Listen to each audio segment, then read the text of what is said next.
അപ്പോൾ നമ്മൾ ഇന്നത്തേക്കുള്ള first cinema കണ്ടു തീർന്നു. ഞാനപ്പോൾ ഒരു ക്വിക്ക് റിവ്യൂ പറയാനായിട്ട് വന്നേക്കുന്നതാണ്. ഒരു യൂസ്ലെസ് പടം, പറ്റുന്നവരാണെങ്കിലും കാണാണ്ടിരിക്കുക. കാരണം ഒരു ടൈം വേസ്റ്റ് ആണ്. എന്റെ അപ്പുറത്തിപ്പുറത്തിരുന്ന് ചേട്ടന്മാരിലേക്ക് ഇരുന്ന് ഓർന്നു എന്തെങ്കിലും തൂങ്ങി വീണുകൊണ്ടിരിക്കുന്നത് ഞാൻ കണ്ടുകൊണ്ടിരിക്കുമായിരുന്നു.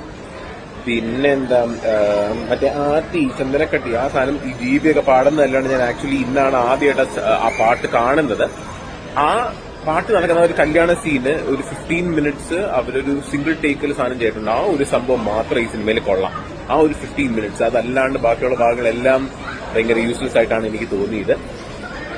ജോജുവിന് ആക്ച്വലി സൂര്യനെക്കാട്ടും പ്രായം കുറവാണ്, പക്ഷെ ഇതിനകത്ത് അപ്പൻ റോളായിട്ട് നല്ലതാണ്. പക്ഷെ സ്ക്രീൻ ടൈം ഭയങ്കര കുറവായിരുന്നു ജോജുവിന്. പുള്ളിയുടെ ക്യാരക്ടർ കൊള്ളായിരുന്നു, പക്ഷെ നേരത്തെ പറഞ്ഞത് സ്ക്രീൻ ടൈം ഇല്ല. മറ്റേ ഇങ്ങേര് നാസർ ഒരു യൂസ്ലെസ്, പുള്ളിയുടെ ക്യാരക്ടറൊക്കെ എന്തിനായിരുന്നു ഈ സിനിമയിലൊന്നും ഒരു പിടുത്തമില്ല. ചുമ്മാ സൂര്യനെ കിട്ടി, സൂര്യനെയും കൊണ്ട് അങ്ങോട്ടും ഇങ്ങോട്ടും ഇട്ട് ഉരുട്ടി എന്നുള്ളതല്ലാണ്ട് വേറെ ഒന്നുമില്ല. അപ്പോൾ ഒരു 6/10 റേറ്റിംഗ് കൊടുക്കാം. ഡീറ്റെയിൽ റിവ്യൂ ഞാൻ വീട്ടിലെത്തിയിട്ട് സെറ്റാക്കാം കേട്ടോ. ഇനി അടുത്ത സിനിമ കാണാൻ കയറാനുള്ളതാണ് തണ്ടർ ബോൾട്സ്. ഒരു അരമണിക്കൂറുണ്ട്, വല്ല ഞം അടിക്കട്ടെ.